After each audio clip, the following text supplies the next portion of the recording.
China వాడు మా భూమిలోనే మేము కట్టుకుంటున్నాం. పాకిస్తాన్ మాకివ్వడం కాదు అది మాదే అని చెప్పుకుంటది. చైనా వాడికి లడఖ్ వాడిదే. అరుణాచల్ ప్రదేశ్ వాడిదే. ఎందుకయ్యంటే అయన్నీ ఒకప్పుడు టిబెట్‌లో భాగం కాబట్టి అన్నటువంటిది. ఆ లెక్కనైతే అసలు చైనానే ఇదివరకు ముక్క చెక్కలు గదా! మరప్పుడు చైనాలో ఉన్న ముక్కలు ఎవరికాళ్ళు తీసుకోవాలి గదా! బేసిక్ సమస్య ఏంటంటే చైనా ఒకప్పుడు మన భూభాగాన్ని ఆక్రమించుకుంది. 33,000 కిలోమీటర్లు నెహ్రూ ఉన్నప్పుడు ఆక్రమించుకుంది. ఆ భూభాగం నెహ్రూ వదులుకున్నా, అదేమంటే అక్కడ గడ్డి గూడా మొలవదని జెప్పినా, ఇవాల్టికి కూడా దాంది అని మనం ఒప్పుకోం.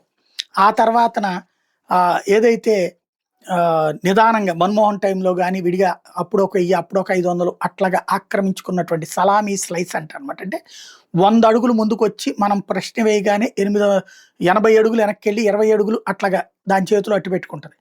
అట్లా వచ్చినటువంటిది జాగ్రత్తగా దోచుకున్నటువంటిది. దాన్ని అర్థం చేసుకోవడంలో ఫెయిల్ అయింది కాంగ్రెస్ ప్రభుత్వాలు. టోటల్‌గా ఒక 40, 50 వేల కిలోమీటర్లు వాళ్ళ చేతుల్లో ఉంది.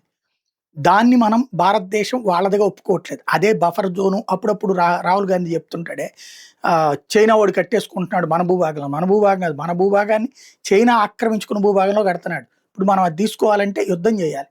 చైనాతో యుద్ధానికి సిద్ధపడాలి. ఇప్పుడున్న పరిస్థితుల్లో సిద్ధపడితే మనం గనక అమెరికానును, ఉక్రెయిను, రష్యా వ్యవహారం లాగా ఉంటదనమాట.